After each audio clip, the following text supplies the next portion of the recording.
My name is Jim Al-Khalili, and I'm a professor of physics at the University of Surrey. Studying the innermost secrets of atoms and their nuclei has been at the heart of my working life. But there's another side to me.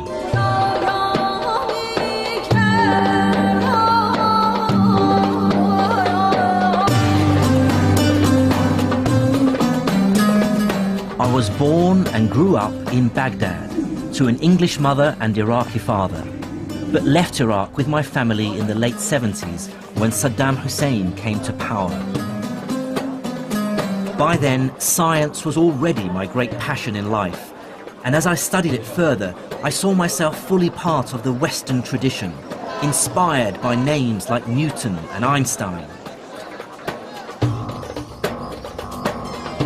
But buried away was this nagging feeling that I was ignoring part of my own scientific heritage. I still remembered my school days in Iraq and being taught of a golden age of Islamic scholarship, that between the 9th and 12th centuries, a great leap in scientific knowledge took place in Baghdad, Damascus, Cairo and Cordoba. So I want to unearth this buried history, to discover its great figures and to assess exactly what their contribution to science really was. Are there medieval Muslim scientists who should be spoken of in the same breath as Galileo or Newton or Einstein? And crucially, what is the relationship between science and Islam?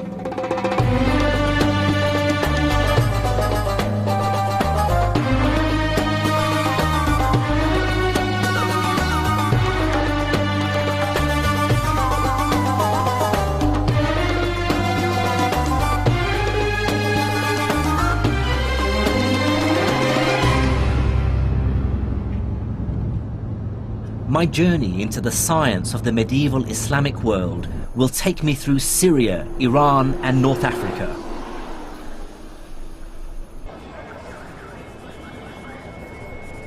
I started in the back streets of the Egyptian capital, Cairo, with the realization that the language of modern science still has many references to its Arabic roots. Take scientific terms like algebra, algorithm, alkali. I instantly recognize these words as Arabic.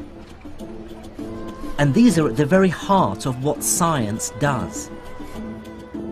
There will be no modern mathematics or physics without algebra, no computers without algorithms, and no chemistry without alkalis.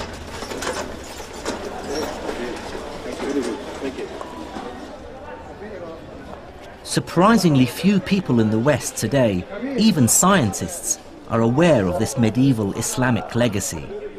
But it wasn't always so. From the 12th to the 17th century, European scholars regularly refer to earlier Islamic texts. I have here copies of some pages of the book Liber Abaci by the great Italian mathematician Leonardo Pisano, otherwise known as Fibonacci. What's fascinating is that on page 406 is a reference to an older text called Modum Algebra et al-Muqabala, and in the margin is the name Mahomet, which is the Latinized version of the Arabic name Muhammad. The person he's referring to is Muhammad ibn Musa al-Khwarizmi. In fact, Arabic names crop up in many medieval European texts on subjects as varied as map-making, optics and medicine. But I want to start with al-Khwarizmi because his work touches on a crucial aspect of all our lives today. It's thanks to al-Khwarizmi that the European world realized that their way of doing arithmetic, which was still essentially based on Roman numerals, was hopelessly inefficient and downright clunky. If I ask you to multiply 123 by 11, you may even be able to do it in your head. The answer is 1,353. but try doing it with Roman numerals. You'd have to multiply CXXIII by XI. It can be done, but trust me, it's not fun. Al-Khwarizmi showed Europeans that there's a better way of doing arithmetic. In his book entitled The Hindu Art of Reckoning, he describes a revolutionary idea. You can represent any number you like with just 10 simple symbols. The idea of using just 10 symbols, the digits from 1 to 9 plus a symbol for 0, to represent all numbers from 1 to infinity, was first developed by Indian mathematicians around the 6th century AD, and I can't overstate its importance. Let me show you. Here are the numbers in Indian Arabic numerals. 1, 2, 3, 4, 5, 6, 7, 8, 9. And here are the numbers we're more familiar with in the West. 1, 2, 3, 4, 5, 6, 7, 8, 9. And you can see the similarity between these numbers, in particular, for instance, the digits 2 and 3. If I tip this sideways, you can see now how they look like numbers 2 and 3. And what's powerful about these digits, this numerical system, is how it's simplified arithmetic calculations. But Al-Khwarizmi and his colleagues went further than just translating the Indian system into Arabic. They created the decimal point. This text, written a century after Khwarizmi, is by a man we know only as Al-Uqlidasi. Here he shows that this same decimal system can be extended to describe not just whole numbers, but fractions as well. The infinity of possibilities that lie in between the integers. Here's a copy of Al-Uqlidasi's manuscript where he showed how the decimal point is used for the very first time. He describes it by using a dash. Here are the digits 1, 7, 9, 6, 8, and you can see there's a small dash over the 9 indicating the decimal place. The idea of the decimal point is so familiar to us that it's hard to understand how people managed without it. But like all great science, it's blindingly obvious after it's been discovered.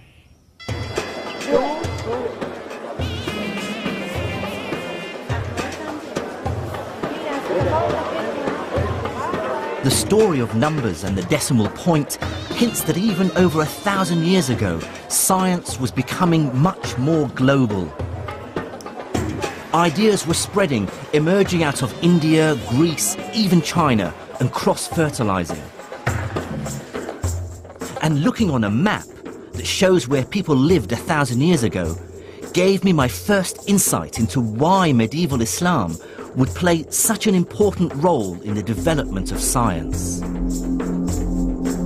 Now look at which city lies at the center of the known world, a place where the widest range of peoples and ideas were bound to collide. It's the city where I was born, the capital of the Islamic Empire, Baghdad.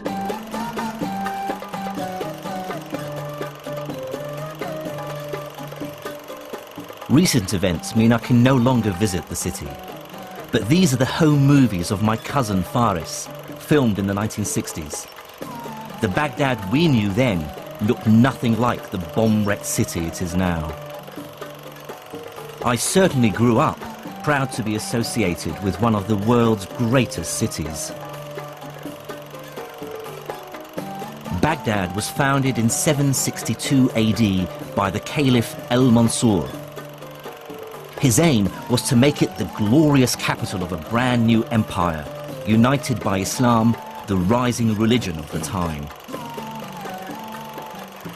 The Abbasid caliphs had claimed their right to rule by declaring that they were directly related to the Prophet Muhammad, who had founded the new religion over 100 years earlier. But in that short time, the armies of Islam had conquered a vast territory. Starting in a small area around Medina, they moved rapidly out of the Arabian Peninsula and within a few decades had taken control of the Levant, North Africa, Spain and Persia. I think one must bear in mind that this is an era in which people actually believed in God, and the dramatic successes of the Arabs as they poured out of Arabia was such that a lot of people did sort of observe and say they must have God on their side, this must be the true God. Some people did convert, or if they didn't convert, they did submit to Arab-Muslim political control for that reason. By the early 8th century, Islamic caliphs ruled a vast territory. And like most successful emperors, from Caesar to Napoleon, they understood that political power and scientific know-how go hand in hand.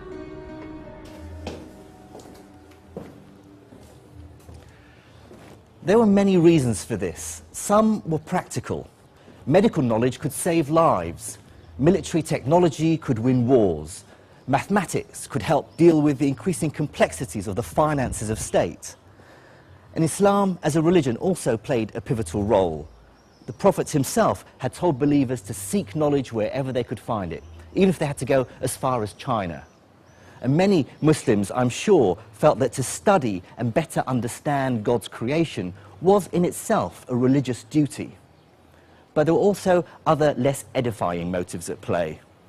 To many in the ruling elite of the Islamic Empire, knowledge itself had a self-serving purpose, because possessing it was seen as proof of the new empire's superiority over the rest of the world. But with military and political success, the Islamic caliphs faced an inevitable problem. How do you sensibly govern a hugely diverse population? Although some of the empire had converted to Islam, they were still separated by huge distances and adhered to many different traditions and languages. In the 8th century AD, the empire's leader, the Caliph Abd al-Malik, had to find a way of administering this mishmash of languages. Like all the great figures of the Islamic Empire, Abd al-Malik lived in a culture without portraiture. All we have are later impressions of what he might have looked like. His solution was sweeping in scale and inadvertently laid the foundations of a scientific renaissance. It was this Abd al-Malik ibn Marwan who said, this bureaucratic chaos has to stop. We cannot continue to run a government and govern all of this span of land with this Tower of Babel languages. So he wanted to govern it with a uniform language. That uniform language, of course, he wanted to be able to understand it, so he demanded that it be in Arabic.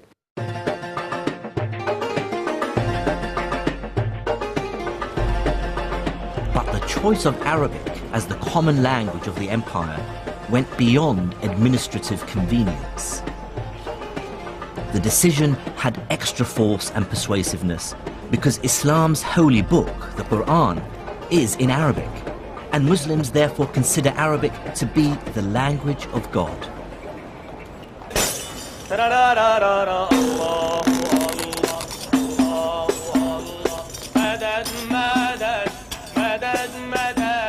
The words of the Quran are so sacred that its text hasn't changed in over 1400 years. By comparison, English has changed dramatically in just 700 years. To our ears, Chaucer is almost unintelligible, whereas any Quran can be understood by anyone who reads Arabic.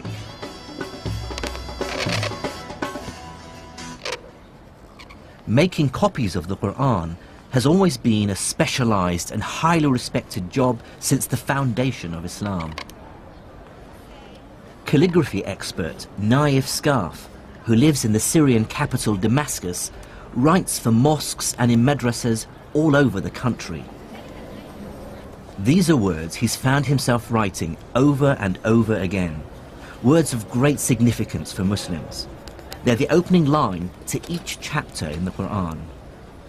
So what it says is Bism Illah Ar-Rahman Ar-Rahim, which means in the name of God, the most gracious and the most merciful. بده يشكل مضبوط الفاعل المفعول بكذا يكون الكتابة صح ولا تفهم المعنى بشكل صحيح. So it's saying the complexity of Arabic calligraphy was enforced on them because of the spread of Islam, because they were worried the meaning of the words in the Quran would be lost if it was read by people who don't speak Arabic. Then they wouldn't, not only would they misinterpret it, they just wouldn't be able to distinguish between different letters. So not only did they add dots on certain letters, they also added other little squiggly lines which changed the sound of vowels. And it was something that they put in place just to ensure that people were able to have the right pronunciation when they read the Quran.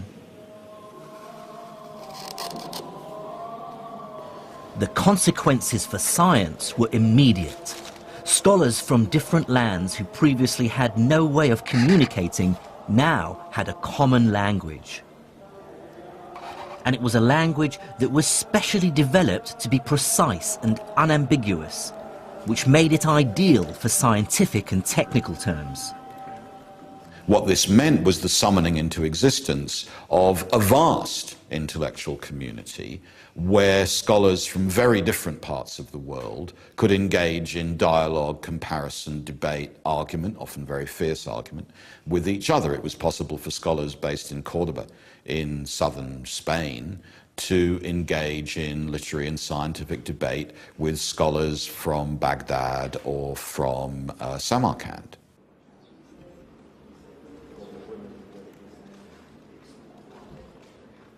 But I can tell you that scholars aren't motivated by the love of knowledge alone. There's nothing like a large hunk of cash to focus the mind. By the early 800s, the ruling elite of the Islamic Empire were pouring money into a truly ambitious project, which was global in scale and which was to have a profound impact on science. It was to scour the libraries of the world for scientific and philosophical manuscripts in any language. Greek, Syriac, Persian and Sanskrit, bring them to the empire and translate them into Arabic. This became known as the translation movement.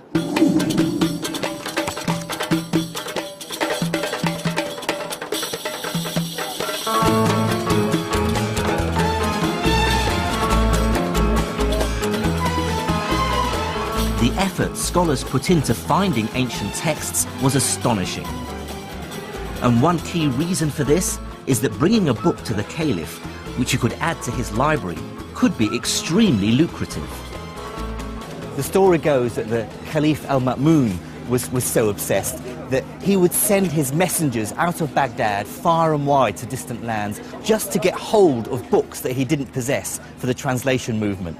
And anyone who brought him back a book that he didn't have, he'd repay him its weight in gold.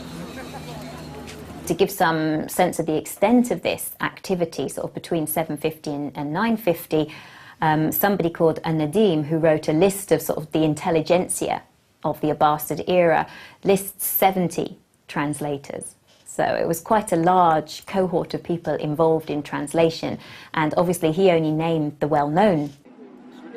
They could get up to 500 gold dinars a month, which is probably around $24,000, which is a huge sum of money for what they were doing. It was a very, very prestigious, well-paid, well-patronized activity. And motivating this global acquisition of knowledge was a pressing practical concern, one that rarely crosses our minds today. This is the new library at Alexandria in Egypt.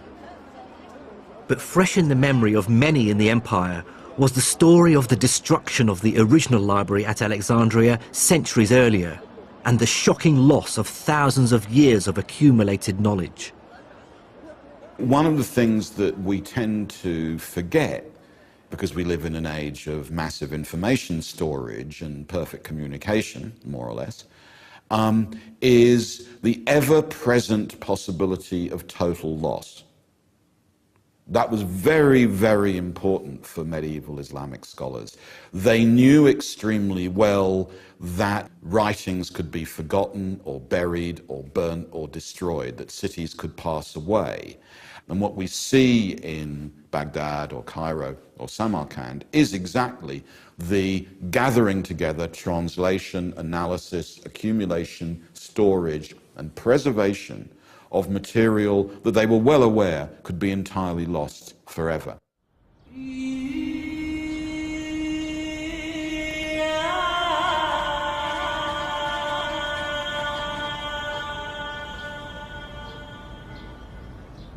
And if there was one branch of knowledge that everyone, from the mighty caliph to the humble trader, wanted to preserve and enhance, it was medicine.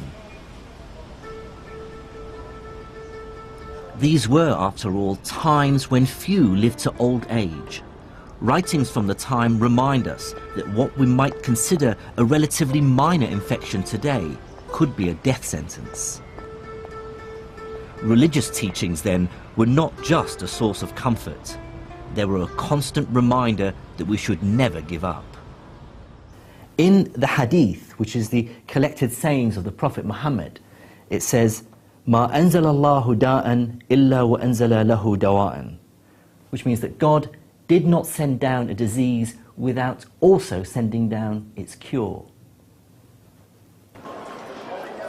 It's statements like this that lead Muslims, even today, to believe that cures for all diseases are out there somewhere, and that we need to search to find them. To assess how this optimism actually affected Islamic medicine, I met up with Dr. Peter Porman in the Syrian capital Damascus. He's a leading expert on Islamic medicine who spends much of his time researching here in the Middle East.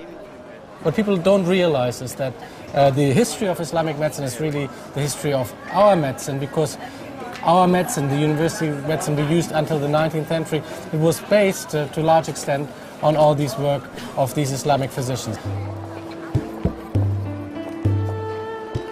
Islamic medicine built extensively on the foundations laid by the ancient Greeks. The most highly prized and among the first to be translated into Arabic were the medical manuscripts of the 3rd century Greek physician Galen. Galen believed that a healthy body was one in balance, a balance of 4 types of fluids called humours, which circulate through the body, and any one of which, if out of balance, would cause illness and a change of temperament. The 4 humours were yellow bile, which, if in excess, would cause the patient to become bilious or bad-tempered and nauseous. Blood, too much of which would cause the patient to become sanguine or cheerful and flushed. Black bile, which in excess would cause the patient to become lethargic, melancholic, even depressed. And phlegm, which in excess would cause the patient to become phlegmatic or apathetic and emotionally detached. Galen argued that illnesses are caused by an imbalance in one of the humours, and so the cure lies in draining the body of some of that humour. And so he recommended techniques like cutting to induce bleeding or using emetics to induce vomiting. But Islamic doctors were acutely aware that Galen and Greek medicine were only one source of medical knowledge. There were other traditions of medicine that they were equally keen to incorporate into their understanding of how the body functioned. Medieval Arabic texts refer to wise women, folk healers who provided medical drugs. This tradition continues today, as I found when I came across one for myself in the back streets of Hammamat in Tunisia. This is Arafat Nabil. She's been running her shop selling medicinal herbs and spices for over 20 years. She believes that her remedies can cure a wide range of medical ailments. مثلا هذه عشبة نعم. اسمها شيح، تنحى الدود من البطن وتنحي جميع الأوجاع الداخلية. بعد من الزرنيخ ينحي الثعلبة، وبعشبة هذه اللي تراها أنت تويكا تنحي تقولوا البرص. اوكي. مثال هذوما مثلا كما هذه وهذه للصرع والجنون. صرع يحطها ويحط شويه في المخده نتاعو، ما عادش بك يشدوك الكريز هذاك. وفي يعني مثلا من العصر اليوناني اقدم منها ما تستعمل ولا لو؟ والله اجي نقول لك كل ما هو قديم في الاعشاب انا نتبعه. فهمتني؟ باش نزيد معلومات. In the back streets of Tunisia, this knowledge is still being used. But medieval Islamic doctors were also aware of other traditions of medicine from China and India.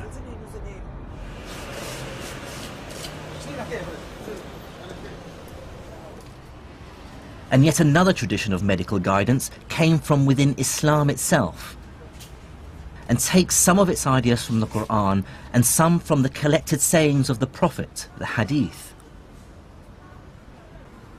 In a bookshop in Monastir in Tunisia, I found a copy of a very popular book, available right across the Islamic world. This book is called The Prophet's Medicine, and see how old it is. The author was born between 691 and 751 Hijri, which places him in the 14th century. Here's an interesting bit where it deals with the plague. فَإِذَا سَمَعْتُمْ بِهِ بِأَرْضٍ فَلَا تَدْخُلُوا عَلَيْهِ وَإِذَا وَقَعَ بِأَرْضٍ وَأَنْتُمْ بِهَا فَلَا تَخْرُجُوا مِنْهَا فِرَارًا مِنْهُ. It says, if you come across a land where the plague has come down, then do not enter that land. And if the plague comes down onto your land and you're there, then do not leave your homes in the hope of escaping it. So it sort of makes a lot of sense. But here's quite an amusing part. It deals with epilepsy.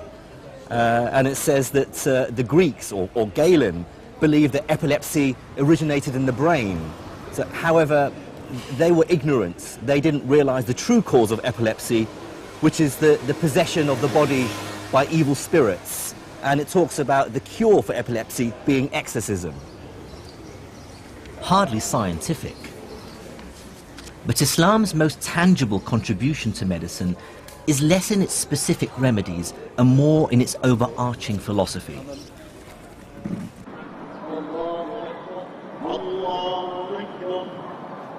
It is, after all, a religion whose central idea is that we should feel compassion for our fellow humans. And accompanied by Dr. Peter Porman, I'm going to see a physical, bricks and mortar manifestation of medieval Islamic compassion. This is the Nur al-Din Hospital, the leading hospital of the Islamic Empire, built here in Damascus and now a museum.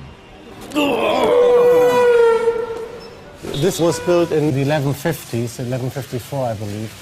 One of the ideas which are stipulated in Islam is the idea to be charitable, and yes, charity, zakah, yes. Exactly, and an obligation to give alms and stuff like that. Yeah. And so, if you're a ruler or if you have a lot of money, what you could do is obviously you could really be charitable, and set up like a nice hospital like this one. Okay. And within the hospital, Islam actively encouraged a high degree of religious tolerance, something we take for granted in modern secular society. The hospital was open to all communities, so you would have Christians, you would have Jews, Muslims obviously, maybe other denominations, both as patients and also as practitioners.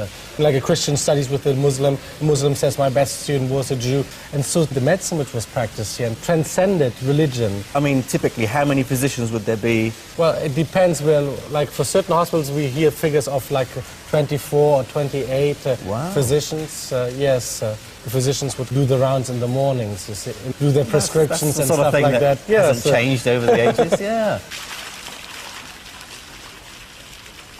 As a result of the translation movement, those physicians now became aware of the latest remedies from as far away as India and China. And as the new drugs filtered in from the rest of the world, hospitals started to set up a new kind of facility within their walls, the pharmacy. So this notion of a pharmacy in a hospital, is that a new innovation? Well, the whole package, certainly, that's new. And what is interesting, if you look for innovation, again, like on the level of pharmacy, if you look at Baghdad or even Damascus, it's at this crossroad of cultures. So, and all sorts of new things come in, like musk, for instance, myrobalan. You have like Indian drugs. There's like an Indian pill, for instance, which is good against headaches and to, bad breath, but also, gives you sexual appetite and stuff like that. So, Cures your headache, gives you fresh breath. And gives you... increased. And so it's like toothpaste, Viagra and aspirin. That's right, all in one. Fantastic. Yeah. So, well, let's walk in here. Peter wants to show me perhaps the most ghoulish aspect of Islamic medicine, surgery. Here you have like a wonderful illustration. It appears that this is the first anatomical illustration in history. Like you see, it says adala, which means muscle. And so these are like the different muscles which move the eyelids. So it was understood then that the muscles controlled the... Oh, absolutely, the lens in the eye. Yeah, and moved the eyelid and stuff like that. So the other thing which we have here, which is really nice, is I think we have some... like ophthalmological instruments. For instance, it's a hook, could be used, for instance, like to kind of pull back your eyelid, that sort of thing. These instruments were very useful to the doctor. Although these tools might look crude, eye surgery was one of Islamic medicine's great successes. One innovation was to improve an older technique for curing cataracts called couching, which in their hands had a success rate of over 60%. In a living subject, the cornea would be clear and you'd be able to see the pupil clearly with the cataract sitting behind the pupil, the wide opacity. To see how couching stands the test of time, I'm meeting up with eye surgeon Mr. Vic Sharma. Right, the cataract is the lens inside the eye, which sits behind the pupil. As with time, with age, the lens gets cloudier and cloudier. And that's what is referred to as a cataract. Okay. I've brought along a replica of a medieval couching knife and a description of the treatment by Al-Bukhasis, which is the Latin name for the great 10th century Islamic surgeon Al-Zahrawi. He says you take the couching needle in your right hand, if it be the left eye, and so on, and then thrust the needle firmly in, at the same time rotating it with your hand until it penetrates the white of the eye, and you feel the needle has reached something empty. So he's talking about how to dislodge. Exactly. So, maybe you can show me. We've got some eyes here. Yep, and I'll certainly give it a shot. And what they would have done would have attempted to go in just by the white of the eye, just at the edge where the cornea is. And then what they are attempting to do is to sweep around, trying to break all those ligaments of that lens and trying to get the lens to drop away from the pupil to allow more light to enter in through the pupil and to brighten the subject's vision. But of course you haven't got the capacity to focus. Oh yeah, you haven't got a lens now, so that was a big problem until people started compensating that with specs later on. Right. What is your feeling about how advanced and successful? Well, they were on the general ballpark. They were at the right place. They were trying to remove the cataract away from the visual axis. They understood the anatomy of the eye. Exactly. They had some understanding of the anatomy of the eye, and that the lens was behind the pupil, and that's what was causing the visual loss. And so removing that, and that general principle is still the same. Right. And there are still accounts of it being used in certain parts of the world presently.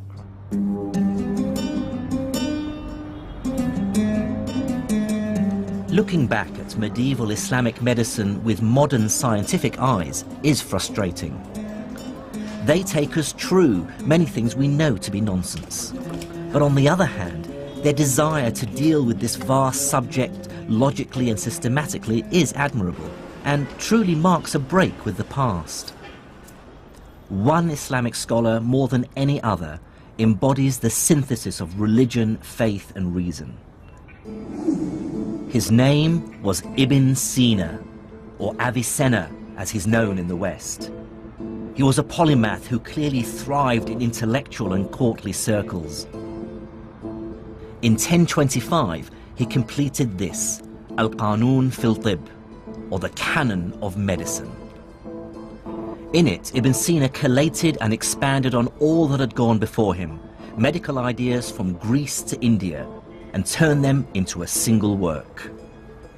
So how would you place this book in a historical context? Oh, it's hugely important. I mean, there are a few books which are as important as the canon, because what this encyclopedia does, it kind of, sweeps away everything else. It becomes a textbook. It supersedes a lot of other texts, and people even complain that, it's so good, it's so tightly organized, it's so easily accessible that, people forget to read the Greek sources in Arabic translations. This whole first book, this is the first book, contains what we call the kulliyat, the general principles. So it's all about how the human body works, how diseases work in general. The second book contains diseases of what we sometimes call from tip to toe, like from tip to toe. So he starts with the diseases of the head, and then he moves down, like the eyes, the ears, the nose, the mouth, and normally they end up at the sexual organs, you see. At first sight, the sheer ambition of the 3 volumes is hugely impressive. Here's an attempt at diagnosis and cure for diseases as diverse as depression, meningitis and smallpox. And there's even detailed chapters on more common problems. So, for instance, here you have headaches. So different kinds of headaches. في العلاج الصداع الحادث عن الروائح الطيبة. So headaches caused by pleasant, fragrant smells. And then he's also got al-hadith min al-khimar, so hangovers. Different kinds of jima. You can get headache from sex. Is that right? Well, I mean, hasn't happened to me yet, but I mean, Let's see. So, the treatment of headache caused by sex. ويجب لمن يعتريه ذلك عقب الجماع وبامتلاء أن يبدأ بالفast. So if somebody has or is befallen by, suffers from a headache after sex, and he also has a repletion, so he has too many superfluities or something like that, so يجب أن يبدأ بالفast. One has to first resort to venesection or bloodletting. ثم بالإسهال, and then you should use purging. In وجب كل واحد منهما. For both of them, I mean, bloodletting and purging are necessary. A lot of the stuff in here sounds like nonsense, of course, because this is not modern medicine. No, it's not. So how long was this taken seriously? Well, the fundamental ideas contained here about how the body works, I mean, they haven't changed until the early 19th century. I mean, there was progress, obviously, on certain levels, but the essence was the same. And then came the big break with the discovery of bacteria and viruses and things like that. And from the second half of the 19th century onward, medicine was totally revolutionized. Ibn Sina's canon of medicine is a landmark in the history of the subject. Although much of the medical science it espouses we know now to be terribly misguided, its value lies in accumulating the best knowledge in the world at the time into one accessible, organized text. The canon would give future generations something to rewrite.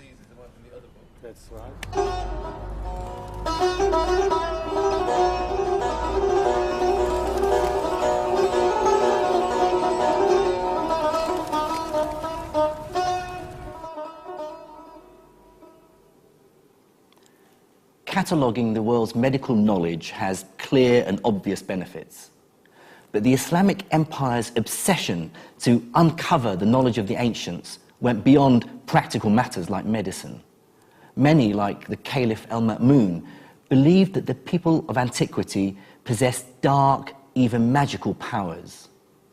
And what's more, new evidence is coming to light to show just how hard Islamic scientists worked to rediscover them.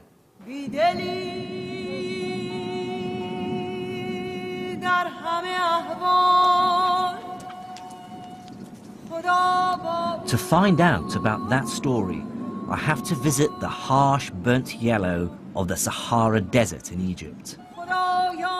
There I am to meet an academic who wants to show me how the translation movement took the Arabs to Egypt on a quest to break a code, which they thought hid the secret of the dark art of alchemy.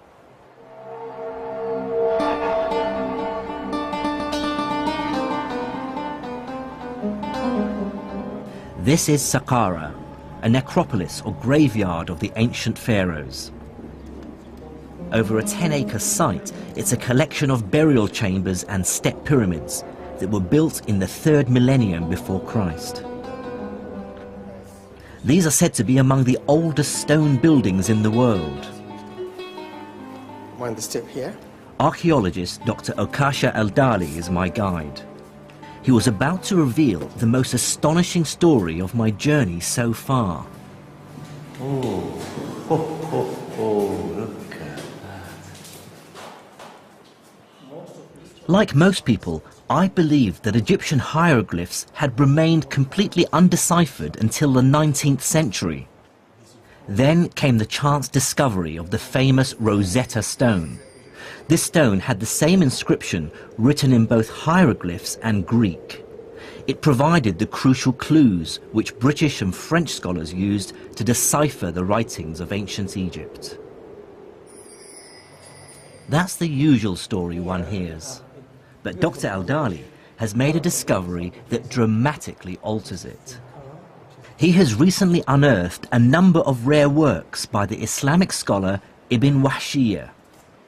What he did was figure out a correspondence between hieroglyphs like these and letters in the Arabic alphabet. If you look here, for example, at Ibn Wahshiyya's manuscript, you see he's giving us the Egyptian hieroglyphic signs that have phonetic value underneath. Yes, and they have the phonetic value in Arabic underneath. So look very carefully at this one. He says "seen" underneath that seat. Yes. Now look at this seat here.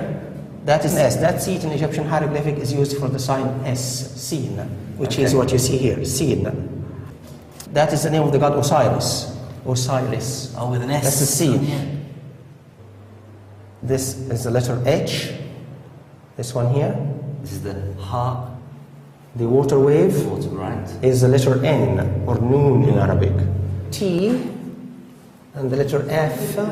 These are all letters. These are all letters. But then he realized... But how did he decipher the hieroglyphs? The one good thing about the early Arab scholars was their ability to link ancient Egyptian language, we call hieroglyphic, to link it with their own contemporary Coptic. They realized that Coptic is nothing but the later stage of ancient Egyptian language. And they realized this because the translation movement had literally placed hundreds of Coptic texts into their hands. The scholars could now see a direct link between hieroglyphs and Arabic. What fraction of these symbols would have been correctly deciphered? They got about 14 letters. They cracked more than half of the Egyptian hieroglyphic correctly. So that was a remarkable achievement for people in the 9th century, 10th century.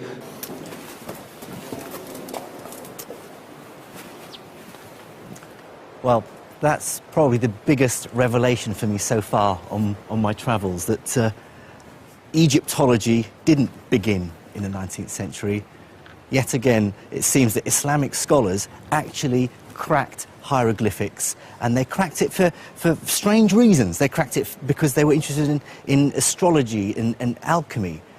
But here is another example of this amazing translation movement. They weren't just translating Greek and Indian and Persian texts, they were translating Egyptian hieroglyphics as well. Absolutely incredible. Unfortunately for the Caliph al-Ma'mun, the hieroglyphs contained no alchemical secrets. But what this story reveals to me is the insatiable curiosity Islamic scholars had about the world. They were desperate to absorb knowledge from all cultures purely on merit, with no qualms about the places or religions from which it came. Most intellectual traditions, including, if I may say so, our own, tend to work very hard to keep everybody else out. Whereas here we have an example of an enterprise which is desperate, curious, to turn itself into a net importer of intellectual product. And that's a very important lesson for the history of the sciences. I was soon to see just how dramatically this fueled scientific innovation. But it's worth remembering that the translation movement wasn't just about science and medicine. As the capital Baghdad sat in the center of a vast, successful empire, it became home to an extraordinary flourishing of all kinds of culture.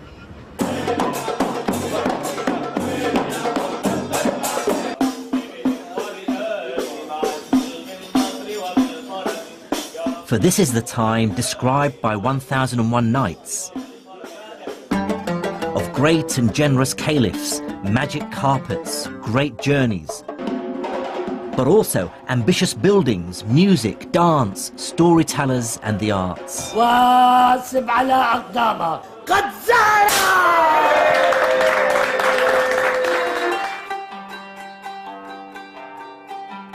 Baghdad was such a cultured and vibrant city that one traveller of the time wrote, "There is none more learned than their scholars, more cogent than their theologians, more poetic than their poets, or more reckless than their rakes."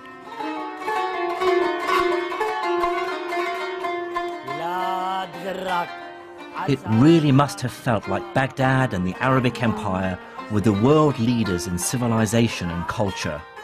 To be part of that city's growing intellectual elite must have been as exciting as it gets. It was a new Muslim city. It only started to be built in 756.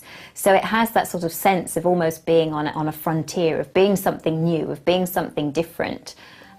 It was full of courtiers, it was full of sort of nouveau riche individuals who were trying to make their way at the Abbasid court. And it is the sort of a place, if you like, where innovation is valued and appreciated. At the heart of the city's intellectual life was a system called the Majlis. Now, the word Majlis could probably best be translated as salon or talking house.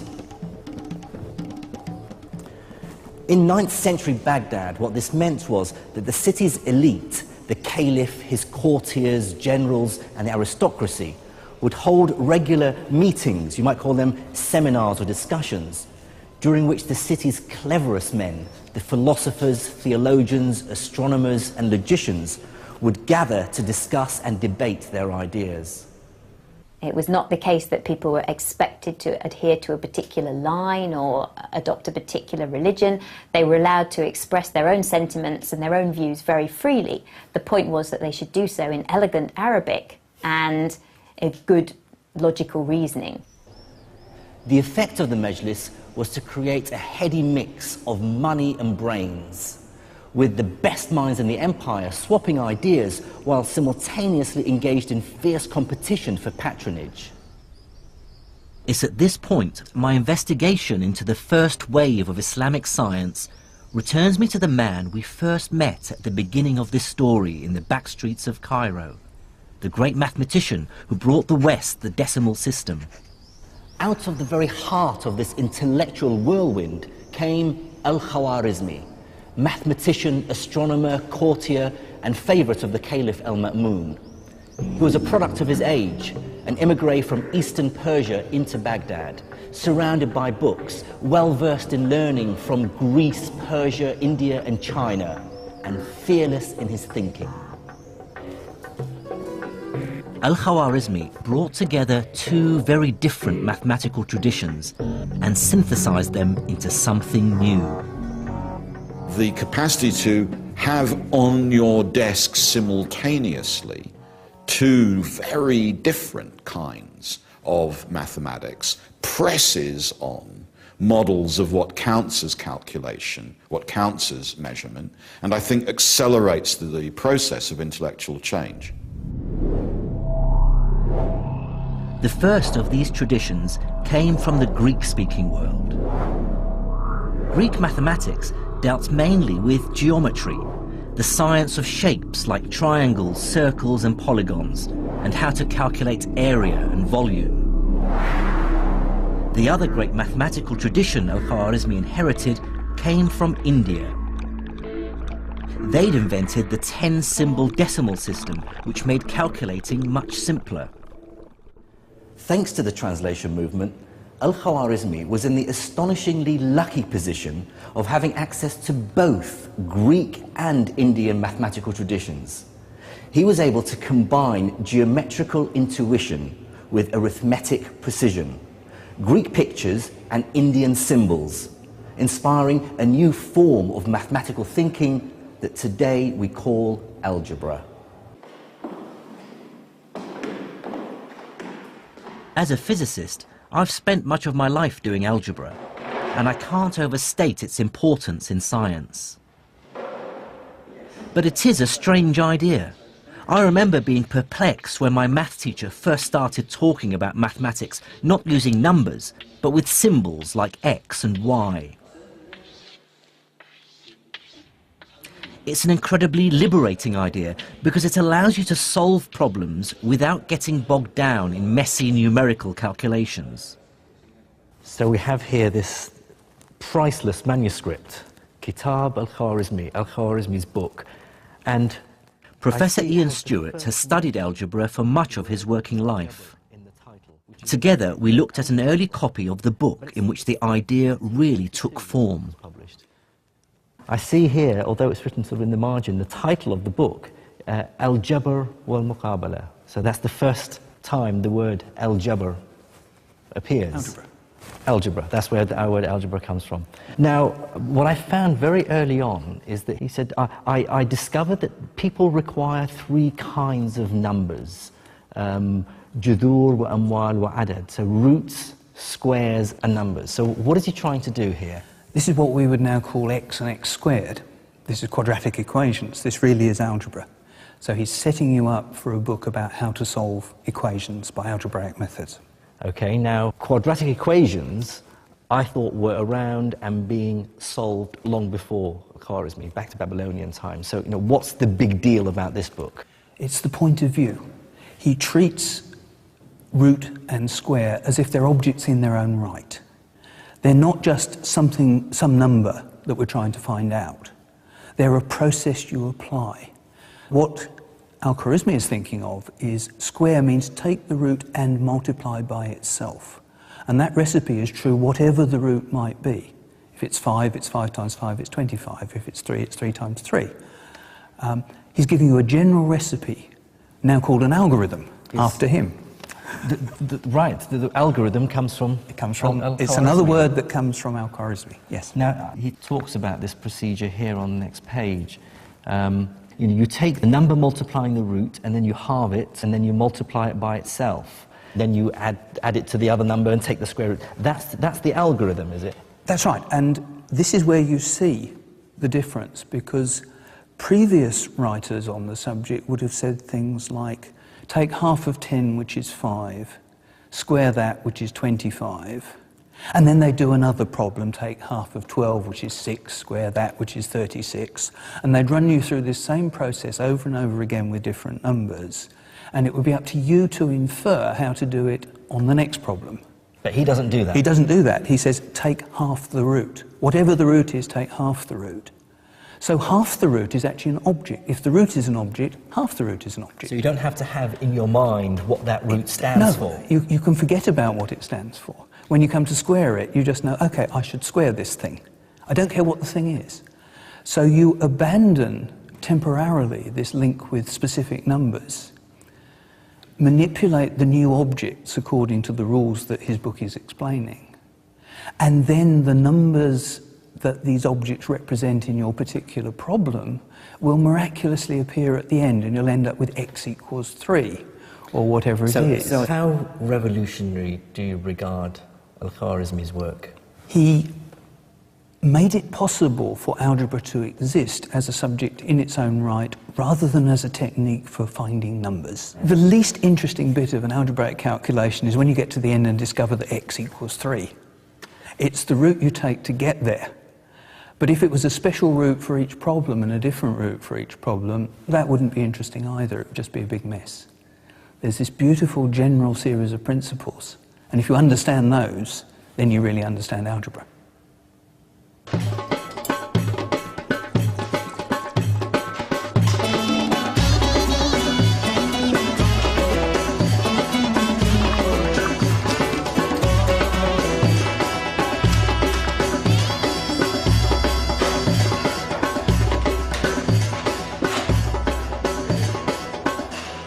is the true global importance of algebra?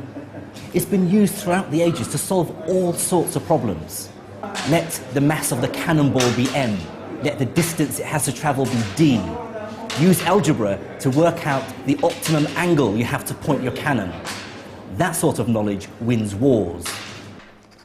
Or let's call the speed of light c, the change in mass of an atomic nucleus m, and then calculate the energy released with the following algebraic formula: E equals mc squared.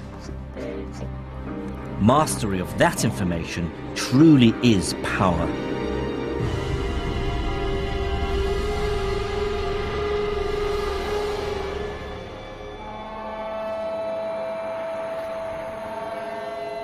Algebra has helped create the modern world. Our science is unimaginable without it. It sums up so much that was remarkable about medieval Islamic science, taking ideas from Greece and India, combining and enhancing them. Similarly, modern medicine owes a considerable debt to the work of the Islamic physicians. But I think the real story of what happened to science in the Islamic world in the 8th and 9th centuries tells us more than any single discovery. What it really tells us is about the universal truth of science itself. I believe that the first great achievement of the medieval Islamic scientists was to prove that science isn't Islamic, or Hindu, or Hellenistic, or Jewish, Buddhist, or Christian. It cannot be claimed by any one culture. Before Islam, science was spread across the world. But the scholars of medieval Islam pieced together this giant scientific jigsaw by absorbing knowledge that had originated from far beyond their own empire's borders. This great synthesis produced not just new science, but showed for the first time that science as an enterprise transcends political borders and religious affiliations. It's a body of knowledge that benefits all humans. Now that's an idea that's as relevant and as inspiring as ever.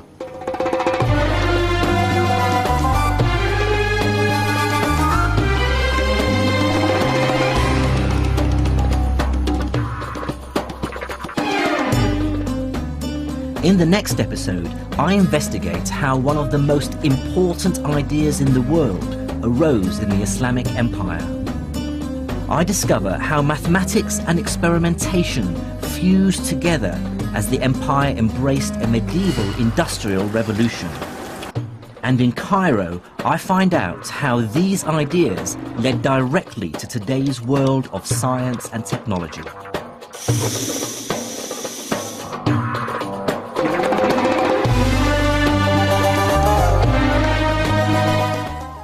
And that next episode of Science in Islam is here on BBC 4 at 9 next Monday. On Wednesday here on BBC 4, we spend an evening looking at, rather than through, the world's strongest and most famous telescopes, starting with a Sky at Night special at 8.